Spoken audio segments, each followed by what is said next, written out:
know it is. It is a Thursday episode, and it's an NFL Thursday episode. The league is back, baby. Donno Daily here on the 5 Reasons Sports Network.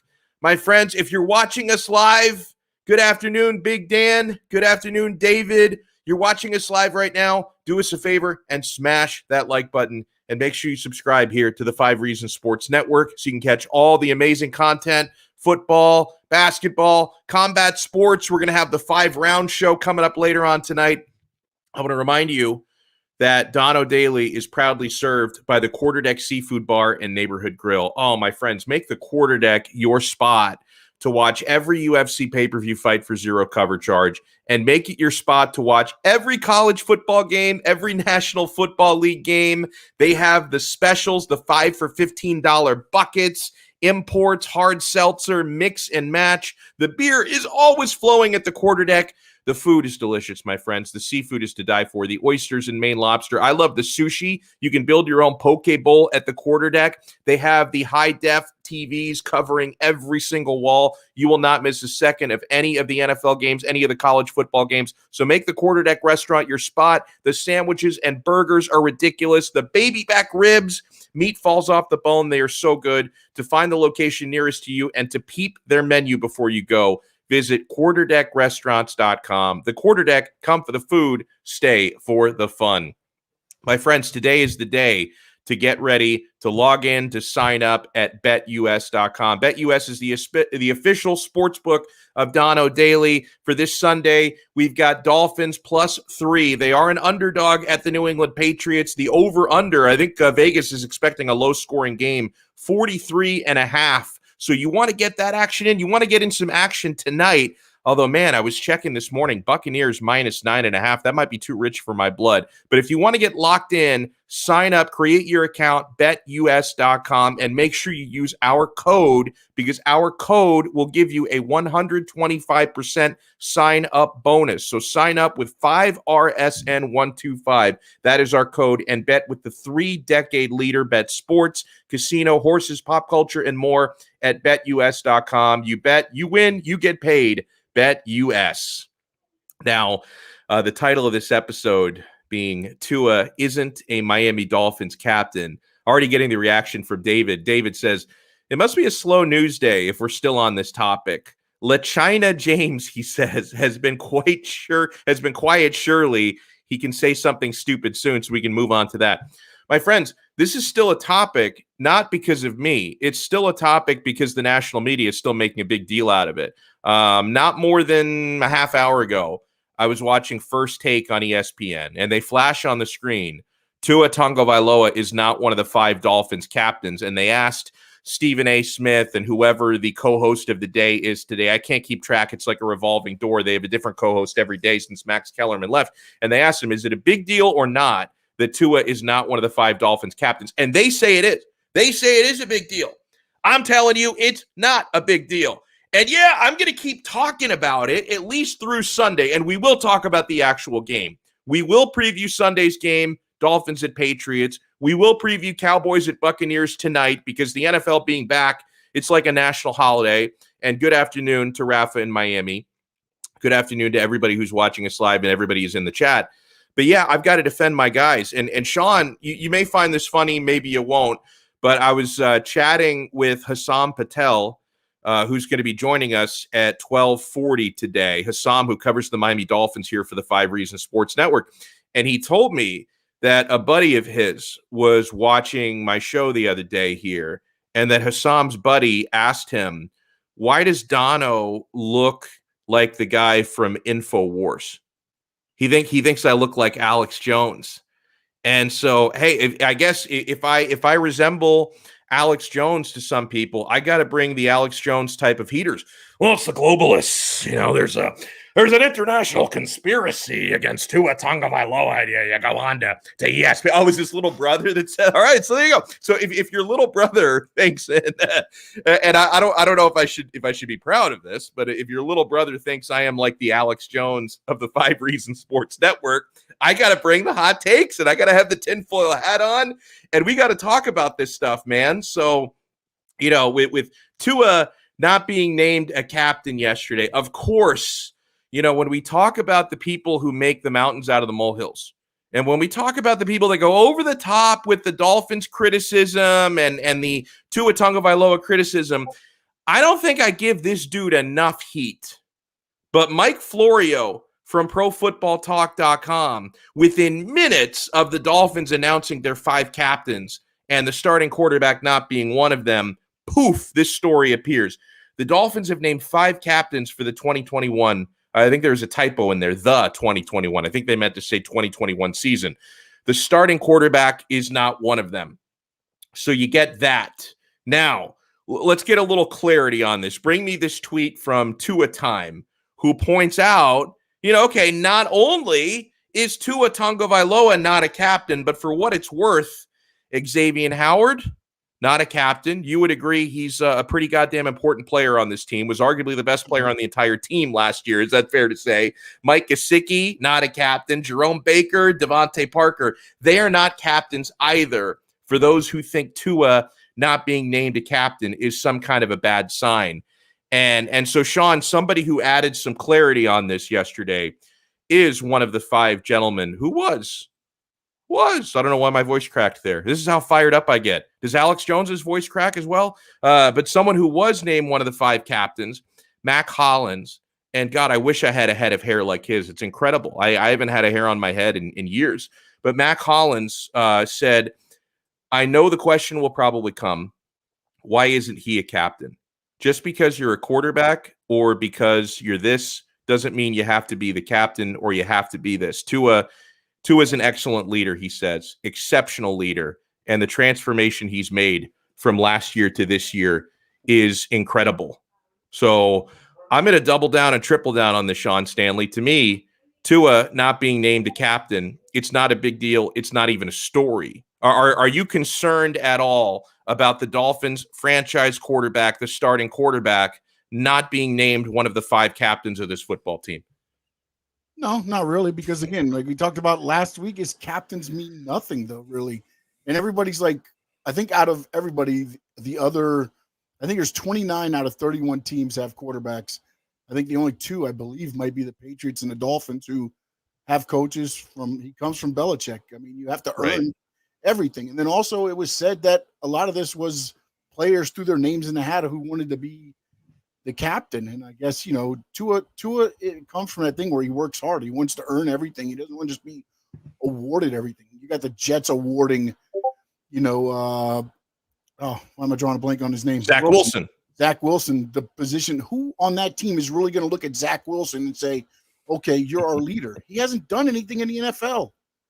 And right now, Tua was up and down last year because of the injuries and everything else. I think it's good that he probably didn't get taken as a captain here, because now he can grow from that. And in year 3, now then he looks more like a captain and an actual leader of the team, instead of being awarded a certificate because you're a quarterback, you automatically get something.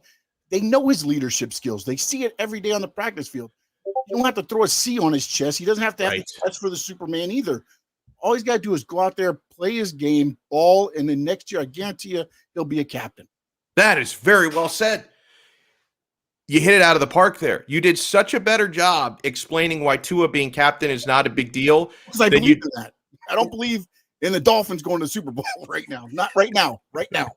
I asked Sean yesterday to make the case for how the Dolphins could be a Super Bowl team this year, and his case was let's just say if O.J. Simpson had you as a lawyer, 20 some years ago, whenever the trial was, he would not be a free man. Nope. He would not. Glove would have fit. He would not have done a very good job about that. By the way, Hussam is listening. It's Hussam whose little brother thinks that I look like Alex Jones. He says, we'll be talking about a little conspiracy soon. Don't worry. That's why I love it.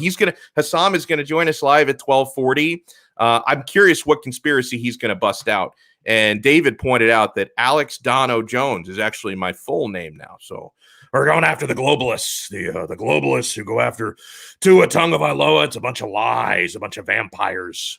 2 offensive players, 2 defensive players, and 1 special teams player. This is all planned by Flores. If X isn't a captain, he writes, there you go.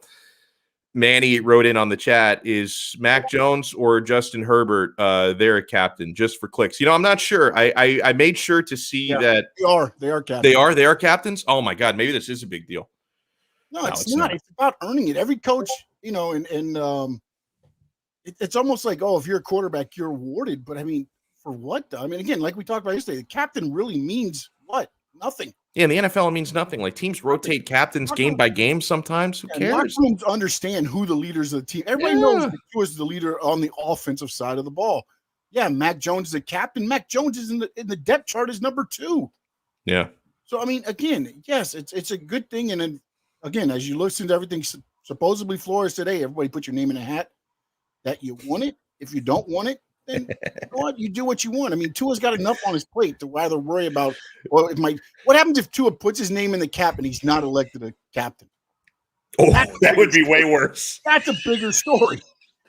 Then you got a story. That's a problem. Yes, exactly. So for me, it's like, hey, I think Tua understands where he's at right now. He understands he's the leader of this team on the offensive side of the ball.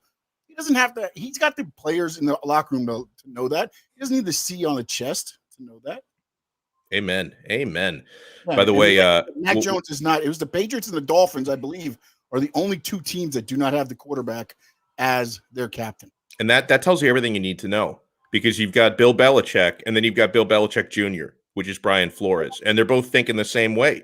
By the way, welcome in. I think this is his first time joining us, Daniel Layton, who says, okay, I casually dropped in for a moment, but if you keep doing the Alex Jones impression, you've won a devoted listener. See what this is, my friends, is it's a liberal conspiracy. Is what we got these vampires, is the far left, the globalists. They're trying to infiltrate my show, is what they're trying to do.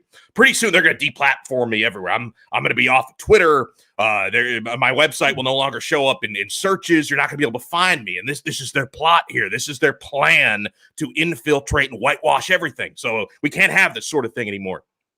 Welcome into Warren Chin, who says Mac Jones is not a captain for the Patriots. Yeah, you were right, Sean, to say that and correct that. Ray Grullon says, howdy, Donno. It's amazing how the pundits make everything a negative spin. Oh, by the way, Mac Jones is not the captain. Yeah, I don't see the outrage on that one.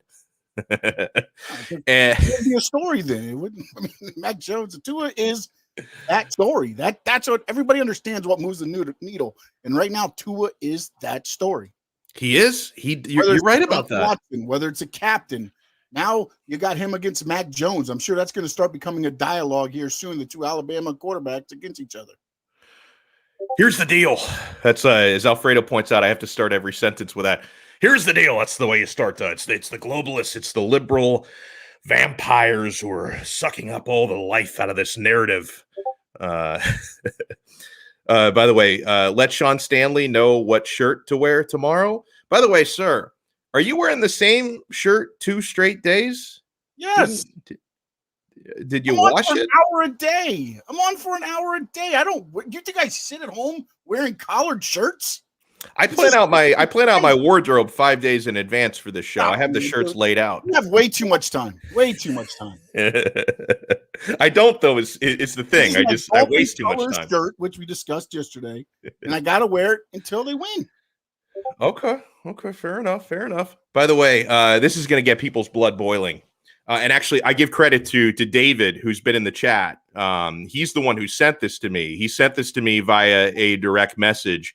And I love. Yeah, it's a good point. You've got, and by the way, I wanted to ask you about your closet, because I've noticed a lot of your shirts appear to still have the tags on them. What's the deal there? Those are my workout shirts.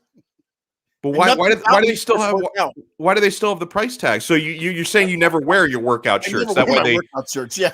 Oh my God. I'll take them back and turn them in.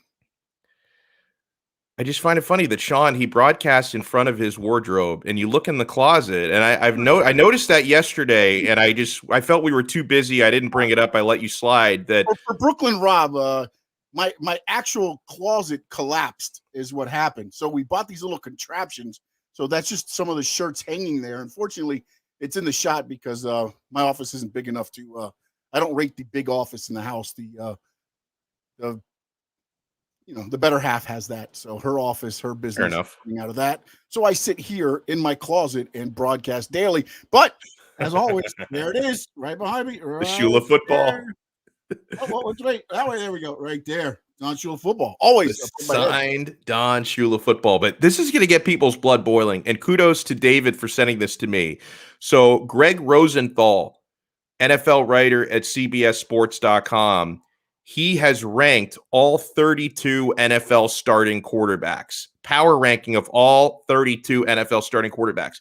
I'm going to go through these really quickly, just so you guys get the full context. The first handful will not surprise anyone. Now, this is the globalist media agenda. Here's the deal. So Patrick Mahomes, number 1, no complaints, okay? Aaron Rodgers, number 2. Josh Allen, number 3. Tommy Brady, maybe a little low for Brady at number 4. Lamar Jackson, number 5. Russell Wilson, 6. Justin Herbert, 7. Man, people really bullish on him after that rookie year. Dak Prescott, 8. We'll talk plenty about him because he plays tonight. How healthy is he?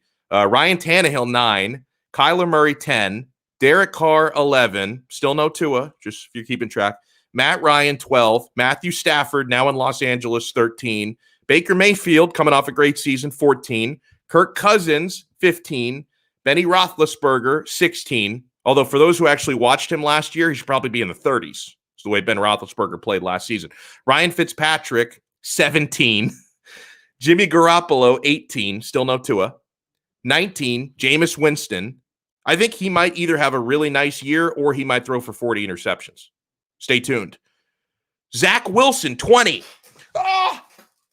Zach Wilson, 20. We haven't heard Tua's name yet. Trevor Lawrence, 21. Mac Jones, 22.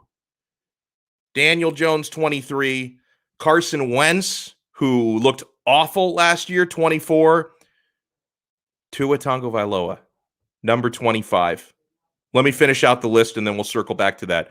Joe Burrow, 26. Jared Goff, now a Lion, 27. Teddy Bridgewater in Denver, 28. Jalen Hurts in Philly, 29. Andy Dalton in Chicago. We'll see how long he's actually the starter there. At some point, Justin Fields will take that job at 30. Tyrod Taylor in Houston, 31. And Sam Darnold in Carolina, dead last at number 32. But this is crazy. So Tua, they rank Tua, power ranking 1 to 32. They rank Tua Tagovailoa 25 out of 32. And not only that, Mac Jones, 3 spots in front of Tua. What has he done? What exactly has Mac Jones done in the National Football League? Zach Wilson, who, by the way, and I was impressed with Wilson in preseason. I watched him very closely. I actually thought he looked much better than I expected in preseason with the Jets. But at the end of the day, he's still a New York Jet. That team is going to be awful. So you're ranking Zach Wilson 5 spots ahead of Tua. Mac Jones 3 spots ahead of Tua. As Alex M writes in, hashtag fake news on these rankings. Here's the deal. It's a conspiracy. The globalists, ProFootballTalk.com, Fox, NFL, ESPN, it's all the same. It's all run by the globalists. They have different letters and different brand names, but it's really all one entity. You have to understand this is a new world order, folks. We're fighting against this sort of stuff. These are the people that do experiments on frogs, and they try to discount everything from Miami because it's a red state. They got a Republican governor, so they conspire against them. This is what's going on here, folks. Here's the deal. They get together there in their ivory tower, okay? Fox, ESPN, ABC, which is all the same thing as ESPN anyway. It's all Disney. They're really all owned by Disney. Fox is owned by Disney as well. They're all colluding together, folks. And this is the conspiracy there. I got to get that stare going like they write in. This is the conspiracy, folks. Let me tell you right now, if you're watching this live, you are part of the resistance. Sean Stanley is part of the resistance. We are infiltrating the globalists right now. Manny Chang, he is part of the resistance. He's not part of the resistance, Manny. Just the shoes. Oh, my God. Is he still wearing those things in public? What a weirdo, Manny. I don't know what's happening here. Hassam writes in, loving how this show is turning out. I don't know. Like I'm afraid that if I do the Alex Jones impression too often, that's way better, Manny. Like whatever that is there, that's a lot better than those Yeezys that you were showing us last week. Are those Kanye shoes as well? I don't know why. Like he mutes himself. He doesn't actually speak. He speaks to us in sign language. But Sean, can you agree that those shoes that Manny club or what? Every week he gets a new shoe. Doesn't he do a sneaker show on 5 Reasons? Like, doesn't he have a sneakerhead show on this network? It's crazy how much he's into that. It's crazy. Hussam writes in, just wait until Butch Davis comes into Manny's office. Yeah, he is working at FIU. It is possible Butch Davis could walk in there at any moment.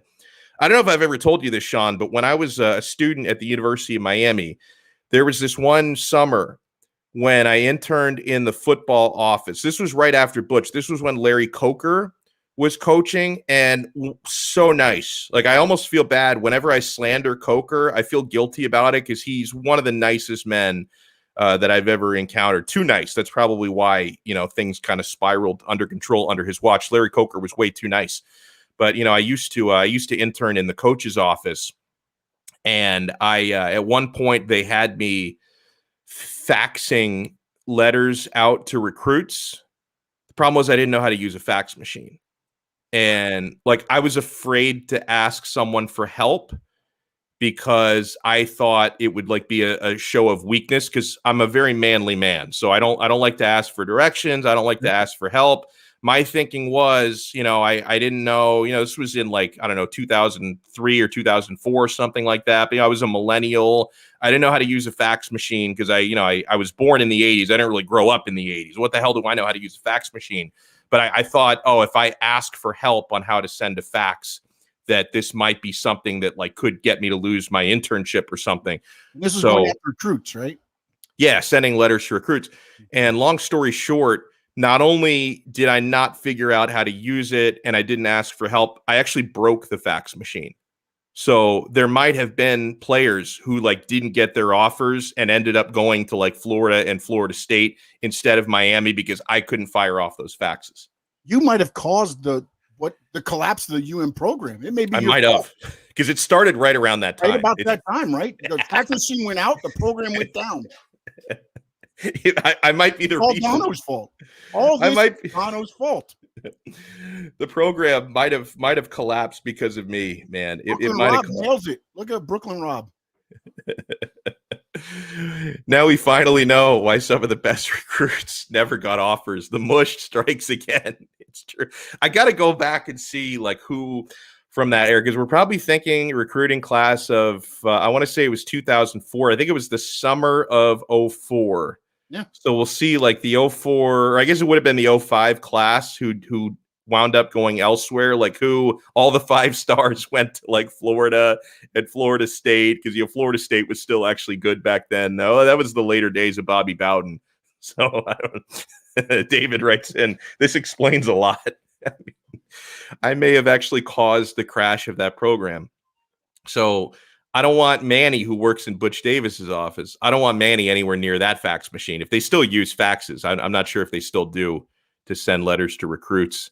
Yeah, and I agree with Alex M. What is a fax? I never figured out how to use a fax. I mean, I tried to 04, I tried to use a fax. 2021, I'm no more equipped to use a fax machine now than I was back then. Oh, is that the fax machine? Wow. That's a really messy, what is that, a supply closet you're in? Looks I don't know if he ever actually put himself on. I was looking at him in the on-screen waiting room there. But yeah. But here's some of the 2005 recruits that you probably didn't send out letters to. Okay. Darren McFadden, who went to Arkansas, the running back. Oh my God. James Laurinaitis, the linebacker from Ohio State. He would have been a cane. Rashard Mendenhall, running back from Illinois. Chase Daniel.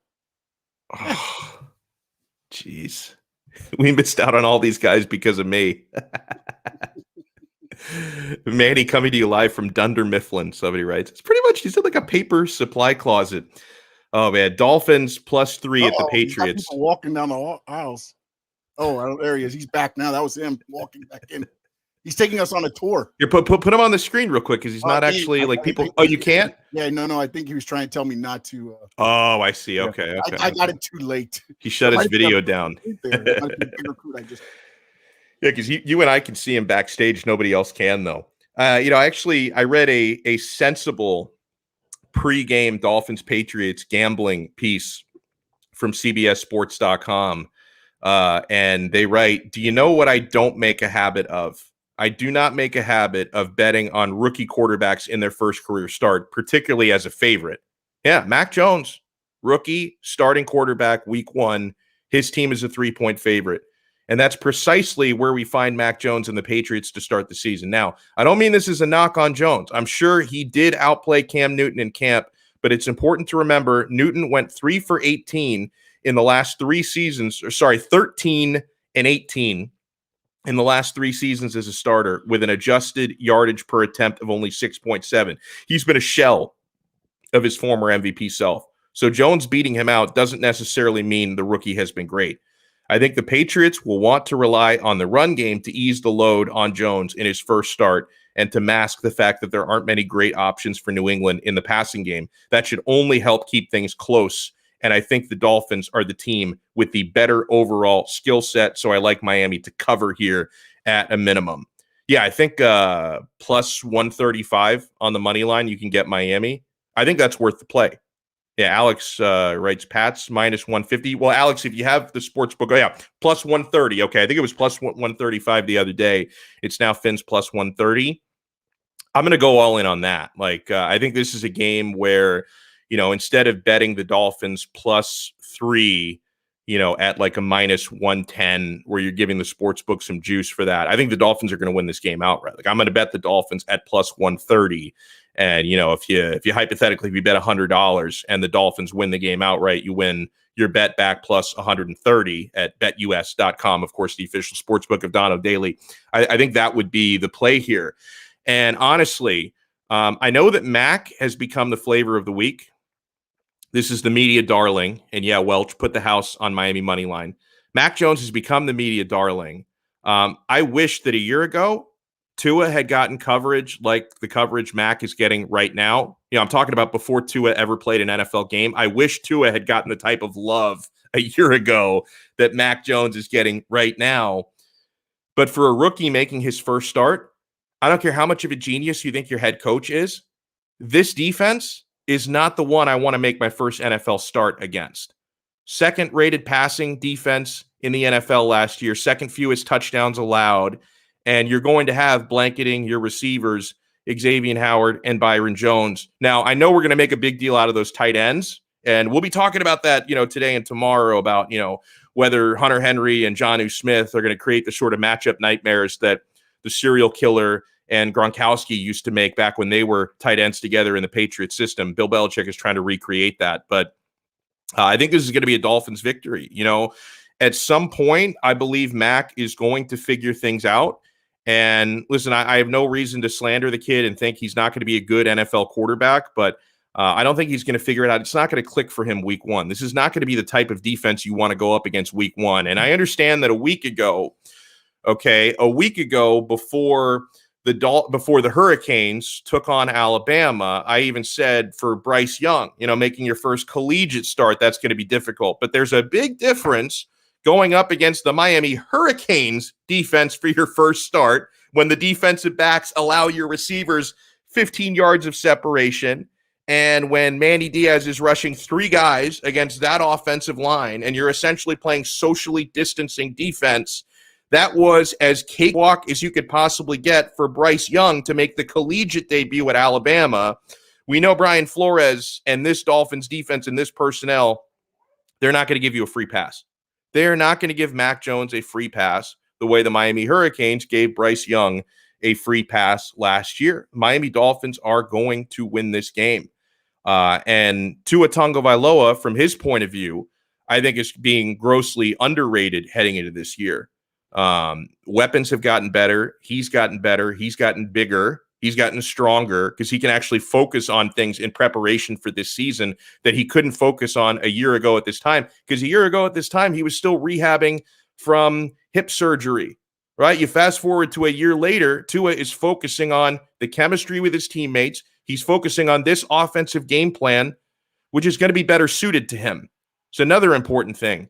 You had old man Chan Gailey trying to sabotage Tua last year because he never adapted his Ryan Fitzpatrick playbook to Tua Tagovailoa. Now you've got not one, but two offensive coordinators who have Tua's best interest in mind and are going to actually tailor the playbook with RPO to make Tua succeed. The Tua hate is outrageous, a texter writes in. Sorry, a commenter writes in. Fantasy fan panel wrote in, Tua, not captain. Ha ha ha. Tua is no bueno. Here's a chair so you can sit on hope. Wow. So this is not this is a Tua Tagovailoa hater. We don't get too many in these parts as far as these streams go. When I'm broadcasting live here on 5 Reasons, it's usually friendly fire, right? We're usually talking to other Dolphins fans, other people who have faith in Tua. He writes in, Jacoby Brissett saves the day and will be the title Monday morning on the Miami Herald. So that's going to be the headline. Jacoby Brissett saves the day. Alex M. writes in that Cam Newton decision is going to come back and bite them. Very possible week 1. I don't know about the entire season. I think it's likely that through the entire season, Mac Jones is going to be the better option. But week 1, I actually would have been more afraid as a Dolphin fan. I would have been more afraid of facing Cam Newton week 1 than Mac, the rookie. And Cam did very well week 1 last year against the Dolphins. The Dolphins couldn't contain him from a running standpoint. Hater. What has Tua done well to hate on? Went 6-3 last year. Had a good preseason. I blame the Alex Jones for the fantasy fan panel. That's what I do. You know what, that fantasy fan panel, here's the deal. You know who that is, don't you? That's one of the globalists. Can somebody check his pay stubs? He probably works for Disney. Probably works for Fox, or he works for ESPN, or he works for the Illuminati, New World Order. That's who that guy is. It's all a conspiracy. It is. Dolphins, the week 1 injury report is out. And you have names on it. You're always going to have names on it. But this is really encouraging because outside of the guys who have COVID, like we know the anti-vaxxer Adam Shaheen is not going to be available because, he has a different protocol. He's got to be out at least 10 days. So he's not going to be eligible to play. I'm still not positive if there was a verdict on Austin Jackson. We may know closer to game time. So you've got those two on the COVID list, Adam Shaheen and Austin Jackson.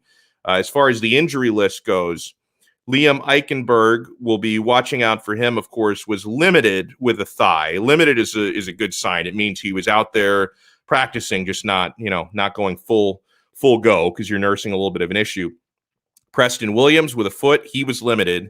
Now with Preston Williams, if you're grading on the curve, him being limited is a huge W. Like Preston Williams not missing practice if he's out there in any capacity, because that guy is hurt all the time, limited is a win for him, okay? Salvon Ahmed, a back issue, practice in full. Clayton Fendulum, one of the captains. Tua's not a captain. Clayton Fendulum is a captain and Tua's not a captain. He practiced in full, but he's got a shoulder. Devontae Parker, shoulder, practice in full. Elandon Roberts, knee, practice in full. Albert Wilson, quad, practiced in full. Now, remember, for this opening game, you do not have William Fuller V. The Dolphins tend to refer to him by his full Christian name. William Fuller V will not be available because he's finishing out a PED suspension, which I kind of like because it shows he's willing to do whatever it takes to boss out on the field. But he's not going to be available week 1. Despite that, man, you still have so much speed and so much ability. And like Alex M. said, time for Gesicki to eat. Yeah, you got Gesicki on the field. You've got Devontae Parker. You've got Jalen Waddle, who had a really good preseason. And if the Atlanta Falcons game, the second preseason game, if that was any indication, he's going to get a ton of targets, Waddle. Right? I know some folks like our buddy Adriano DiNardo who drafted Jalen in fantasy. Obviously that's not going to be your first receiver, probably not your second receiver, but if you got Jalen Waddle as like your third or fourth receiver, I think he's going to eat and he's going to have a good season because when he and Tua played together in that Falcons game, which was the dress rehearsal for the Dolphins, he was getting targeted a ton. The chemistry is still there. These guys know each other very well from their days at Alabama, and I think that chemistry is only going to continue. Oh, and Alfredo points out Clayton Fendulum has been a captain every year of the last 4. You don't need to tell me that, bro. Tell that to Colin Cowherd. Colin seems to think that that he took Tua's captaincy spot. That, oh my God, he's a captain and Tua is not. But no, you think about the speed and the weapons you have at wide receiver. If Jakeem Grant can actually catch this season, it's over for the rest of the league. It is over. Albert Wilson, tremendous training camp. If he can stay healthy, it is over for the rest of the NFL. And then as soon as William Fuller is out there, it's not even going to be fair. I think one of the people who's going to benefit from this most, all this speed and playmaking ability, Myles Gaskin is going to have a monster year. I think Myles Gaskin is going to have a tremendous year. Salvon Ahmed, probably the same thing. Malcolm Brown, who's actually the second stringer out of the three-man Dolphins rotation, if you go by that week 1 depth chart. But no, I really think that Myles Gaskin is going to benefit a ton because it's going to be that much harder to stop the run against the Dolphins when you have so many fast receivers stretching the field and a mismatch threat like Mike Gesicki. You're not going to be able to stack the box against the Dolphins. Unless Tua Tagovailoa is as bad as they want us to think he is, because if he can't throw, then yeah, you can start to stack the box. But unless Tua is as bad as they want us to think he is, when you have all those weapons to spread out the football to and spread the field and stretch the field with, it's going to be like a walk in Central Park for Myles Gaskin. It's going to be a lot of fun watching that this coming weekend. And man, we also have tonight, Sean Stanley, what is your level of excitement tonight on a scale of 1 to 10? Because I'm at about a 12, where you've got the Tampa Bay Buccaneers, who have brought back all 22 starters from a Super Bowl winning team. I don't think that's ever happened before. All 22 starters back from a Super Bowl winning team. They're going up against the Dallas Cowboys. Now, Dak Prescott, he's recovered from the ankle injury that was horrific 11 months ago. He's recovered from that, but he did have a shoulder issue throughout preseason, so we didn't see him there. Adam Schefter had this report claiming he doesn't know even if all season if Prescott's going to be 100%. Dak fired back at that. So you have those questions. Right guard Zach Martin, who's one of the better offensive linemen in the league, has COVID. I don't think he's going to play tonight.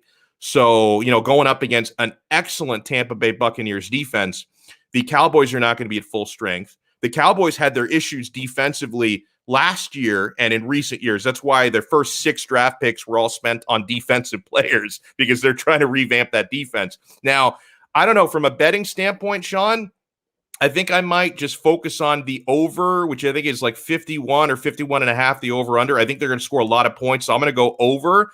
But I checked this morning, and Tampa Bay are, I think, a 9.5 point favorite. That's a gigantic number, dude. No, it's not. Not with this team and Dallas not looking. Dallas does not look good. I took the money line. I'm taking Tampa. I'm taking. Well, yeah, but what is the Tampa money? It's like minus 300 or something. Tampa, I took Tampa with the points in my. You took the spread, okay? Yeah. I took the spread because I think it's going to be 2 touchdowns, if not more. Wow. I think by halftime I'll be able to cut this off and go to sleep very comfortable.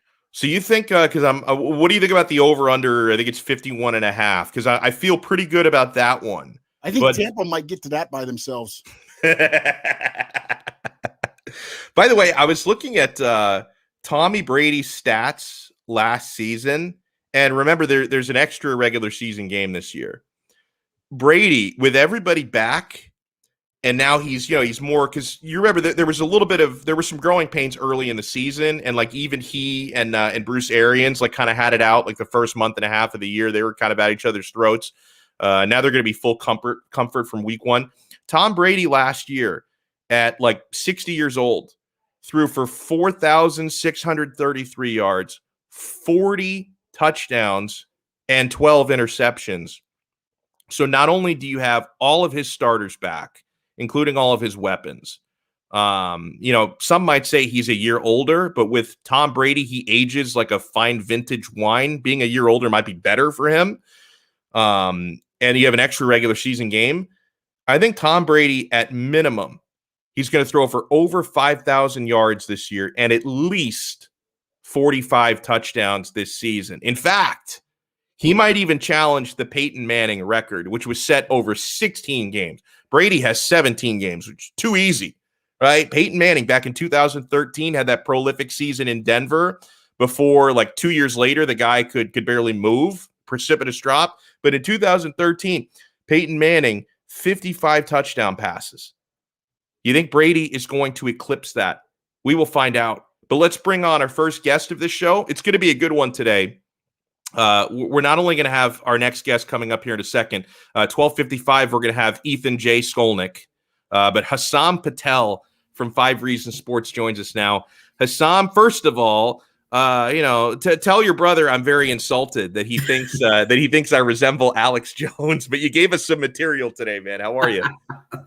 I did, and he was watching an episode from one of your streams yesterday, and I'm like, oh yeah, I'm gonna be on his show. I walked into his room, I'm gonna be on his show tomorrow. He's like, really? He looks like Alex Jones a little bit. I had to hold back a laugh. Oh my God, that is so funny. That is so funny. So first of all, I haven't had a chance to speak with you since this whole captaincy debacle came out. There are 5 Miami Dolphins captains. Tua Tagovailoa is not one of them. Did that raise any red flags for you? No, it did not. It did not. And here's the reason why. We know how Brian Flores operates his locker room. People listen to him. People follow him. And let's say if it was Drew out of a hat, or maybe if Tua didn't even put it on, that's fine. Yeah. You're not given a leadership role. You earn a leadership role. Now, look, people say, oh, automatically, the quarterback has to be a leader. The quarterback has to be a leader. Did Jay Cutler have leadership qualities to earn that C on his patch? It took Tannehill, 4 or 5 years to earn that C on his patch? Right. If you're giving a quarterback his second season in who hasn't proven much compared to last season, albeit we know what he went through last season, and you give him that captain patch, are you doing it just for formality's sake? I mean, that captain patch has to mean something in order to earn it. What has he done to earn? Now, everyone wants to say, that Cardinals game, and he led us to a couple wins as well. I only remember the Cardinals game in which he led us back. The rest, is the defense doing the job. That Chargers game, the defense led us. That Raiders game, he struggled a little bit. He was doing decent, but Fitz came in and helped them out as well. The Patriots game, the running game, and the defense and Tua did exactly what he needed to do. I think he will earn his respect and that captaincy next season by showing what he does on the field this season. Yeah, and you hit the nail on the head. And then some people are making a big deal out of, okay, well then Philadelphia, and listen, Jalen Hurts is a second-year guy, so maybe this is not the best example, but the New York Jets give a C to Zach Wilson. And then it's like, okay, so instead of looking at it and say, wait, why is Zach Wilson a captain and Tua's not? You should look at it the opposite way. Well, what has Zach Wilson done to earn a C? What, because this guy played in 2 preseason games? So again, formality, because automatically, oh my God, he's a quarterback. He's got to be the leader. It's just a formality. Right. That's the thing. But I think for the Dolphins, I was taking a look at who were the captains, and they're all tenured, experienced players, not for the Dolphins, but in the NFL. Matt Collins has over 5 years of experience. Devin McCourty, I think, 10-11. Jesse Davis, I mean, he's the oldest guy on the offensive line, and he's only 29. He's 29, and he's been in the NFL for 5 years. Clayton Fajedlum, he's been a captain as well. He's a special teams ace. So if you go ahead and take a look at this captaincy the Dolphins have, they're experienced players on the offense, on the defense, and the special teams.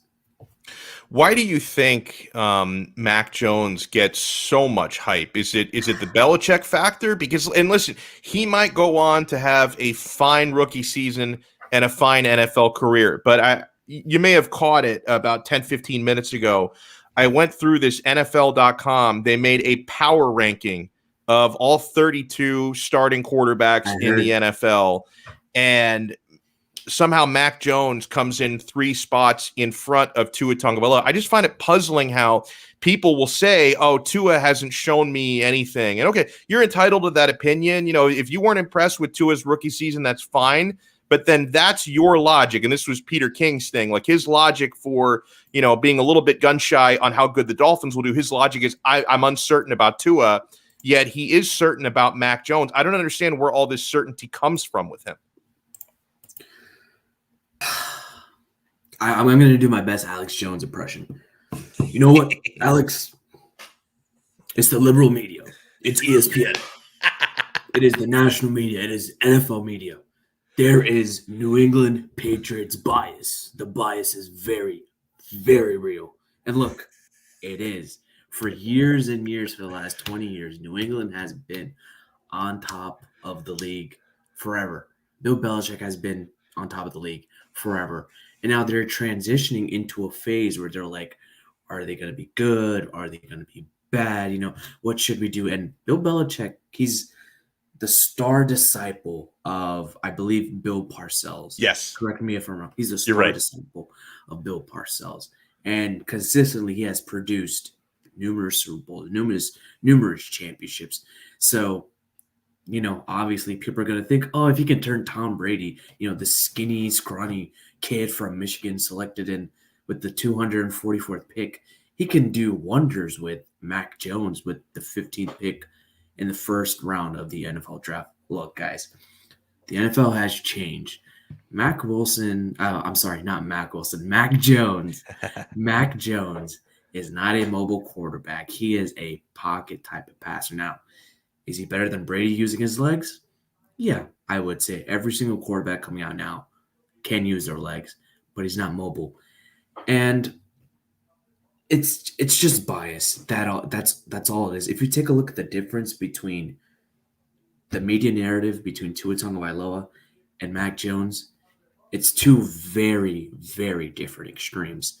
Now, I don't know if you want to get into the preview yet, but we've seen how this Dolphins defense let's get into it. Absolutely. We've seen how this Dolphins defense last year has operated against pocket passer quarterbacks and especially rookie quarterbacks. And I don't. It's going to be a welcome to the rookie moment, welcome to the NFL moment for rookie Mac Jones. I like this comment. A couple comments that are good. Brooklyn Rob, it's still the Brady effect. Media wants Bill to find the next Brady. I think they do. And I think if anything, last season should have been a wake-up call that maybe Brady had even more to do with those 6 New England championships than Belichick. What has Bill done without Tom Brady? That's how. Or Bill Parcells. Because I brought it up yesterday that, Belichick hasn't, as a head coach, he doesn't have any rings without Brady. Someone brought up, well, he had 2 as a defensive coordinator with the Giants. But yeah, listen, that's as an assistant coach. That was the Bill Parcells show. He's a defensive guy by system. He's a defensive guy. So is Brian Flores. But Brian Flores knows, he can't operate an offense. He's not the guy that's going to make offensive decisions. Now, he can give his input, but he doesn't have an offensive mind. Alex M. writes in, New England bias is real. There's like 10 states up there without a team who claim anything Boston, ESPN included. Yeah, what do people in Vermont even talk about in sports? They talk about Bill Belichick 24 hours a day. They still talk about Tom Brady, even though he's in Tampa. What is put on ESPN and give me the clam chowder, Bubba. So yeah, how many states are in New England? So obviously Massachusetts, Connecticut, Vermont, New Hampshire. Is it just 4? Or there's probably a 5th one that I'm forgetting? Maine. Yeah. So there's at least 5 states up there. I've been to Massachusetts and Connecticut. I've never been to any of those other crap hole states up there. Would Delaware count? No, I don't think that's New England. No, I don't think Delaware. I have been to Delaware. Oh my God, dude. So this was years ago. This was like 2003. A cousin of mine was in the Air Force, and they had a base. Like for years, he was stationed in Dover, Delaware, and he lived in Dover. And he got married. The only time, I didn't go up there. We weren't that close, but I went up there when he got married because I went to his wedding. He had his wedding on the base, And we stayed in Dover for like a night and drove around. It is the worst place on planet Earth. Like I've never been to like Afghanistan, but I'm telling you, Dover is probably worse. Like there's nothing. At least like if you're around the Northeast, you're thinking there might be like some Rhode Island, nice. there we go. Brooklyn Rob, Rhode Island. Rhode Island. That's another. It's so small I didn't even count it. But like you figure when you're in like the northeastern part of the United States, you figure maybe there's some hills. No, Delaware's completely flat. Maybe they've got like nice architecture, some pristine old houses and buildings. No, none of that. None of that in Delaware. It's awful. Delaware. And one of my writers is actually from Delaware. University of Delaware. There is a music festival and I think a fall festival as well. Those 3 things to do in Delaware. That's it. Wow. Well, what an awful, awful place. So let's get into another thing matchup-wise in this game, something that is going to be interesting all season long. Belichick is trying to recreate, the grand 2 tight end set that he had, years ago, where he used to have Aaron Hernandez before he started murdering people and Rob Gronkowski. He's trying to now recreate that with Jonnu Smith and Hunter Henry. How much of a factor do you think they could be in this game Sunday? Well, it depends on how the Dolphins defense answers them early on. And we heard Brian Flores say it in his press conference. The first quarter, the first game of the NFL season is all about projections.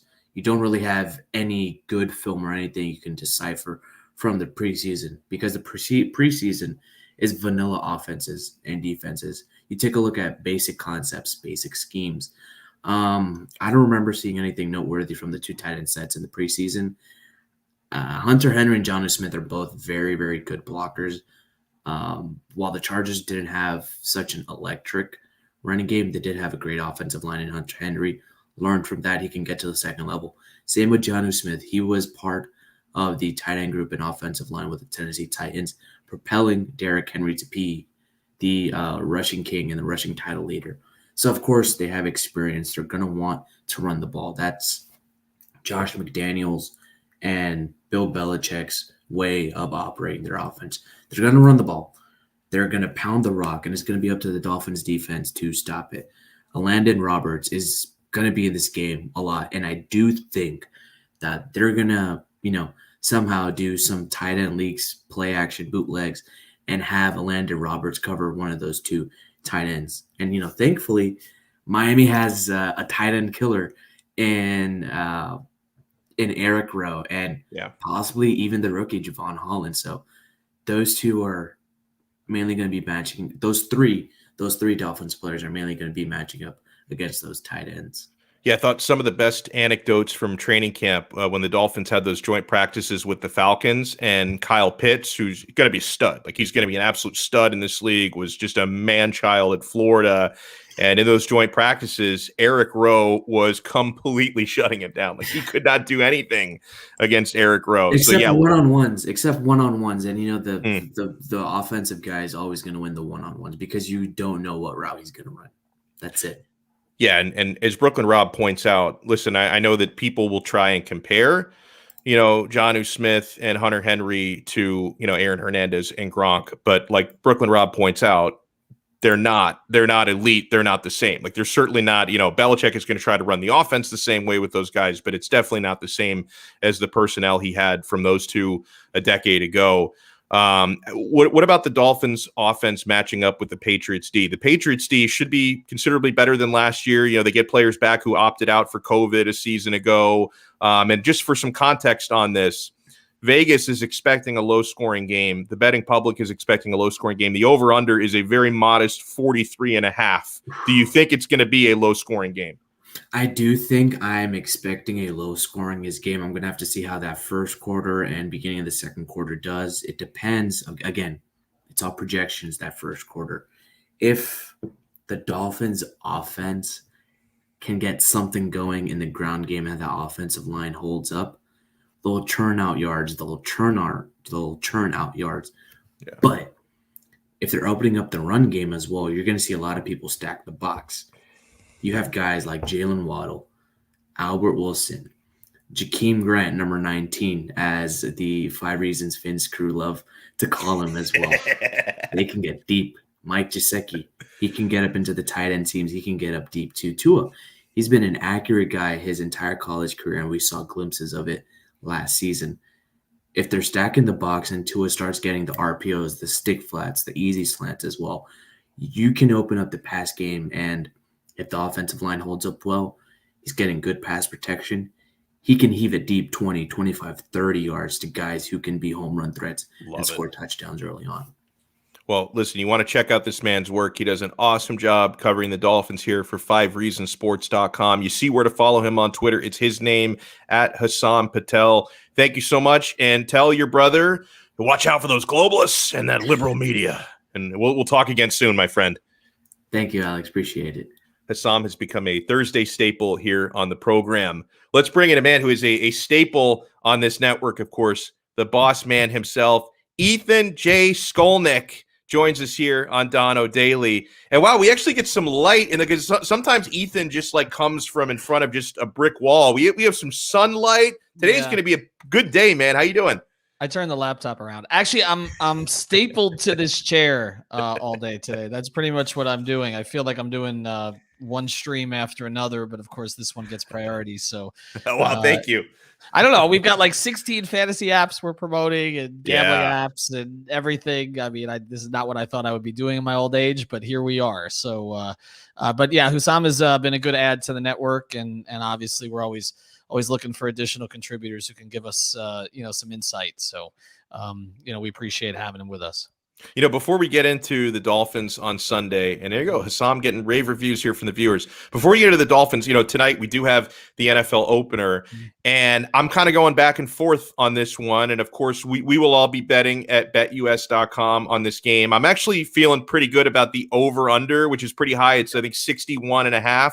But then, like with the spread, Ethan, it's interesting because 9.5. That's a really big number. And I've got Sean Stanley is like the devil on my shoulder. And then Alfredo Arteaga is like the angel on my shoulder. So Sean is basically saying, oh, don't worry, Tampa's going to win this game by like 30 points. And then Alfredo saying, no, he confidently locked in Dallas plus 9.5. And again, it's a really big number. So, Tampa Bay can still win that game somewhat comfortably and not cover, like if Dallas gets some points late. So what do you think? How big of a blowout is this tonight? Well, that number went up actually because when Jim Rodriguez and I did it on 5 Reasons to Bet a couple days ago, I don't think it was 9.5. I think it was. Yeah, it was around 8. I think. Yeah, I think it was 8 or 8.5. So obviously a lot of the late money's coming in on Tampa, which is not surprising. I mean, I think obviously you got the Super Bowl champions, you got Brady, you've got national TV game, you got questions about Dak, and so I think with all of that together, it adds up to it. The Cowboys have been dogs on national TV now for the past few years, which is something to consider. The other thing is what's interesting with Tampa and with Brady is that there was always a feeling, the way it was put to me about Belichick teams with Brady is that they wouldn't put everything in early in the season, that Belichick, you always saw his teams improve over the course of the year. And I always attributed it to Belichick, that he was sort of waiting to put in more formations and more options as the year went on. It could be a Brady thing too. He's gotten out of the gate kind of slow sometimes over the course of his career compared to the way he finishes it. That might make me lean Dallas a little bit, but Dallas's defense was bad last year. Yeah. And so I don't know. I mean, I honestly, I wouldn't play it. I don't really like it either way all that much. There are games this weekend that I like better, and we'll get into that on 5 Reasons to Bet. I know people want to play it, and obviously we have a betting sponsor, and they can use your code just because I'm on your show right now. But when it's my show, they're going to use the code 5. But I don't really feel great about it, to be honest with you, either way. The play that I like the best this weekend actually is the under in the Dolphins-Patriots game, even though the number is low. I just don't think there's going to be a ton of scoring in that game. And again, Belichick waits to kind of roll out things till later in the season. I expect more like a 21-17 type game this weekend. Yeah, and we'll get to that in a second. I think, and again, like I'm definitely going to play something on this game tonight. Yeah. Even if I don't play the spread, I'm probably going to play the over because I think it's going to be a really high-scoring game. But I guess, to be honest, if I was going to lean to playing one of the teams against the spread, I still, even at a big number, I might lean to Tampa Bay because the thing about Dallas is, Prescott, he recovered from the ankle injury, but he's had a shoulder issue all preseason. And Schefter had kind of an ominous report about it recently, saying he doesn't know when we'll see Prescott at 100% again. Zach Martin is expected to miss the game due to COVID, who's a really important member of that offensive line.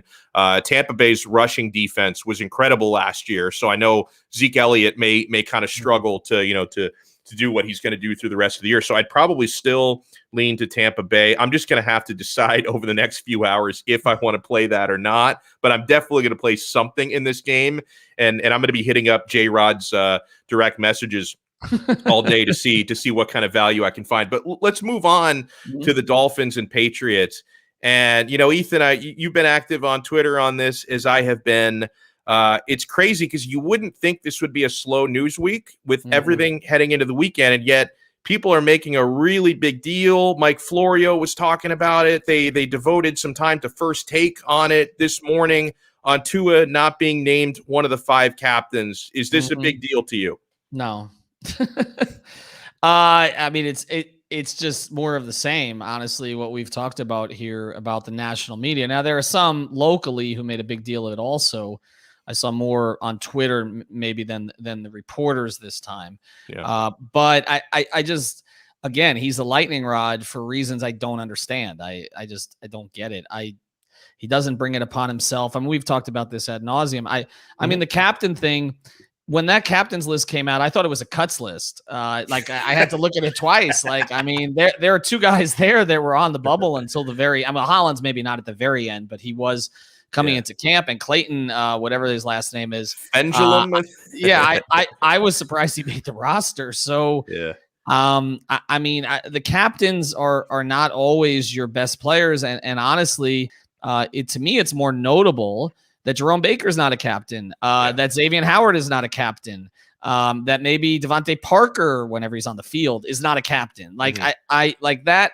I mean, these are guys with more tenure than Tua that have actually accomplished more in the NFL to this point. I understand you want your quarterback to be your leader, but it's a default situation anyway. I mean, people are going to look to him. I would be curious to see if any of these fans or media members who are freaking out about this really know what the captains do, and what the role entails. I view this as more of a reflection on Brian Flores. I think what it shows, I know he didn't vote on it, but he has instilled this idea in his team. Remember, he said it takes no talent. That's how he started off with it. He has this belief, and this is a New England belief, that the 53rd guy is as important as the first guy. And I think that gets instilled into the roster, where if you look at the guys that got named captains, they're try-hard guys. They are guys who will get the most out of their ability. So again, Jesse Davis, a guy who you can argue whether he should be a starter or not, but the reality is Jesse Davis has gotten the most out of his ability. He fills in a number of different roles for the Dolphins. He does what he's asked. Okay. And again, we don't know, what the interactions are internally. And this is the other thing that I think is different about now as opposed to 2-3 years ago. Reporters were in the locker room before, all the time. Right. And, when I was covering the Dolphins, which back in my day, before I switched to a winning franchise, I knew what all the interactions were in the Dolphins locker room. The corners sat in one place, they didn't really interact with the offensive linemen. I knew who liked who talked to who went to lunch with who. But reporters haven't been in locker rooms now for 2 years. Right. And they may never get back in there again, quite frankly. Well, in the NFL case, I actually think they're using. I said this when COVID started. They're going to use this as an excuse to never let the media back in the way they were. And to be honest with you, I don't want to say more here because I'll get in trouble. But I'm just saying that generally that's the way that this is going. And the reality is, and this actually plays to our model at 5 Reasons, is that access is going to get less and less and less. And so as a result, and I have respect for all of them, I was one for more than a couple decades, beat writers are less and less important because they don't have the interactions with the players. A lot of them aren't going to be sent on the road anymore by their media outlets, which is where you get the most access. Like I used to get the most access with the Heat at Heat shoot-arounds, where you could sit and chat with LeBron for 5 minutes or Dwayne alone. Okay. Those days are over. And so as a result, people are guessing. Okay, they don't know anything, and so I think that's why you're seeing more and more crappy reporting, to be honest, and more just hot takes that's based on nothing. And so I don't know what, like a long way of saying, I don't know what the interactions are in there. Tua looks like a leader to me.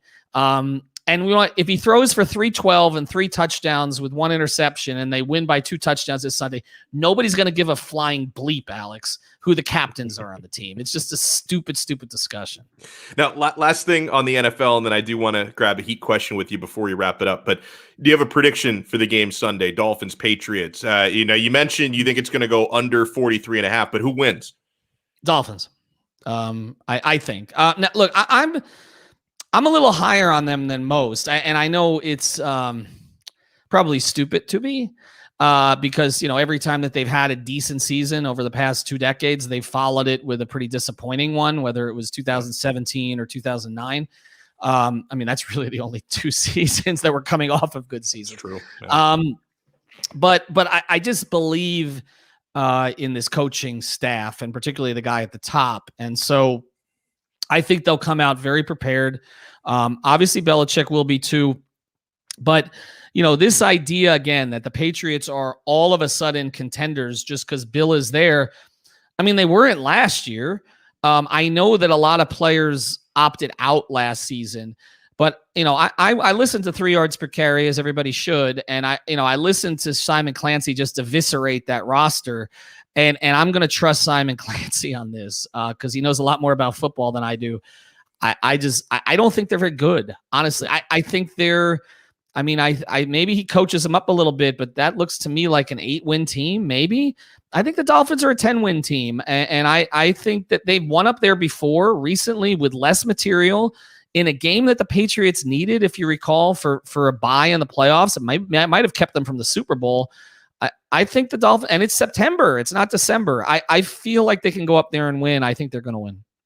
Wow. And Alfredo points out, he says for tonight, Dallas just clicked 10 on BetUS. That is going up. Yeah, that was 8. That was because J-Rod. It was, yeah. That was 8 a couple of days ago. So I think even yesterday it was still at 8. So it's skyrocketed. That's a Brady thing. It's funny. It's probably the only team in the league where the late money would come in against the Cowboys because late money tends to be the people who just don't really know a lot and they just throw money in beforehand, and so they go for the team they've heard of. America's team.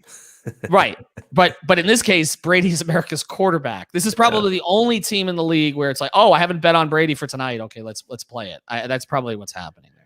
So just okay. So if the number keeps going up, even less chance I make a play on Tampa Bay. Now I'm getting a little frightened. I'm getting a little frightened now. But I want to ask you, because I know this is something you're going to cover on 5 on the Floor, and you're the perfect guy to pick the brain on this because you covered the big 3 very closely. You had access that most of us did not. Chris Bosh is going into the Basketball Hall of Fame. Do you have a favorite Bosh moment or even a favorite Bosh interaction? Because you were a lot closer to him than the fans were. Too close. I used to always smell like Chris Bosh when I left the locker room because Chris did this thing where Chris would be the last guy to stay. Like, you could get Chris at the beginning, but then you could also get Chris 20 minutes later. Okay. And, he was always thoughtful. And not just about basketball, but it would veer off into other directions. And, but Chris always at some point while people were crowding his locker, and usually it would be like 1 or 2 of us by the end, particularly on the road when it was just a few of us traveling, that he would spray himself with cologne and he would like walk into it all the time. And so it's like you left the locker room smelling like Chris Bosh. I can tell you it was good cologne. I probably could not afford it. Well, and you save money on cologne because as long as you covered Bosh, you didn't need to buy your own. Well, right. But where were you going at that? I guess. A lot of cities were already closed by the time you got out. But yeah, he was, he's just one of a kind. There were obviously basketball moments, and I was at all these games. I was in Atlanta for the triple overtime game where, it was him and Mario Chalmers and Terrell Harris at the end. Remember Terrell Harris? My favorite Terrell Harris was after that game. He had 13 rebounds in that game, and afterwards, I was like, that's a pretty great game for you. He goes, I'll do it again. Don't act like I can't do it. And then he never did it again. I don't think he ever played again. But then also the one that I will always remember was the game in Portland. That was probably my favorite because it was the end of a long road trip and the guys were tired. I remember they're eating voodoo donuts in the locker room before the game. They just wanted to get the hell home. And Dwayne was playing, but LeBron was not, if you recall. And at the end of that game, Chris makes a huge shot, and LeBron in the suit runs off the bench and embraces him. And the reason that always stuck out to me is because the relationship between LeBron and Chris was always touchy. LeBron always wanted Chris to be something maybe he wasn't. I think their friendship has grown since. That respect has grown since. But during it, it was definitely at that time Dwayne and LeBron. And then Chris was the clear third in terms of interactions and everything. It was only after, when LeBron left, that Dwayne and Chris became like this. And I remember talking to Gabby and Adrian, their wives, about it, that they were inseparable because LeBron, that void was gone. And it's funny because my final thing on it is Chris, is a worldly person. Dwayne was really not for a while. And Gabby was always thankful to Chris because when it was LeBron and Dwayne on the road, they literally would go to the chain restaurant. Like LeBron would grab, let's go to Cheesecake Factory, okay, whatever. With Chris, it was bottles of wine and 3-hour conversations, at the good French place in town, the good French or Italian spot. And so Gabrielle was always appreciative of Chris for sort of broadening Dwayne's horizons. That electronic music, everything like that. That's just Chris. And that's a lot of the stuff that I remember about him. Well, that is really cool. And let people know, Ethan, you mentioned like a full day of streaming for you, and I know 5 on the Floor is going to drop as well. Where can people catch the next 1 or 20 different shows you're going to be a part of today? Well, 5 on the Floor, Greg and I will do tonight. We're giving Alex a day off. He's in Mexico. We'll see if he gets back in the country. So nice. The two of us are going to do that tonight, but we've got a Prize Picks. This is another sponsor of ours. This is the time to play. They're giving away free money today, $5 for a $25 deposit plus the bonus. So I'm going to do that with David Eversole later this afternoon. And then we got a 5 Reasons to Bet. We have a new co-host of 5 Reasons to Bet. You may know her, actually. She's a new addition to the 5 Reasons Sports Network. We're going to debut today. But she's big in the gambling world. You'll see once we get rolling here. But also tonight, 5reasonsports.com, 3 new Dolphins t-shirts. Jasmine's putting 3 new shirts on the site, so you can get those too. So lots going on tonight. She's awesome. Yeah, dude. Jasmine's really good. I've seen some of her artwork, and that's really great. So make sure you check him out. Of course, follow him on Twitter at 5 Reasons Sports and at Ethan J. Skolnick. Ethan, thank you so much, man. Enjoy the rest of your day. I'm going to go back to the dark. Thanks, Alex. Love it. And yeah, he mentioned supporting our sponsors, guys. Of course, betus.com. If you haven't signed up yet, today's the day to do it. betus.com. Make sure you use our code, our Donno Daily code, 5RSN125, because not only are you showing our show's support by using our code, they're going to know Donno sent you there. You're also getting a sweet discount, because that's really what it's about. Well, not a discount, a bonus, which is even better. So if you deposit, whatever you deposit, $100, if you use our code 5RSN125, you deposit $100, they're going to give you an extra $125 of free play money, 125% sign-up bonus with our code 5RSN125. Also, I want to bring in Sean to help me out here.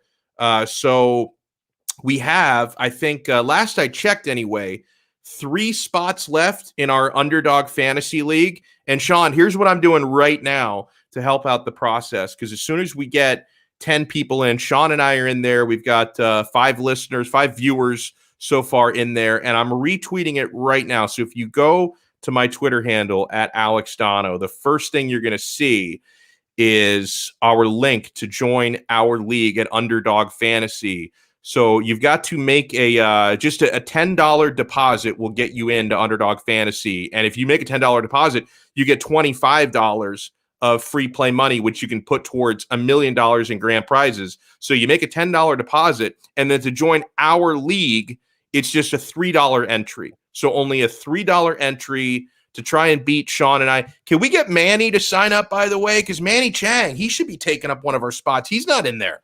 Apparently him and the shoes are too good for us.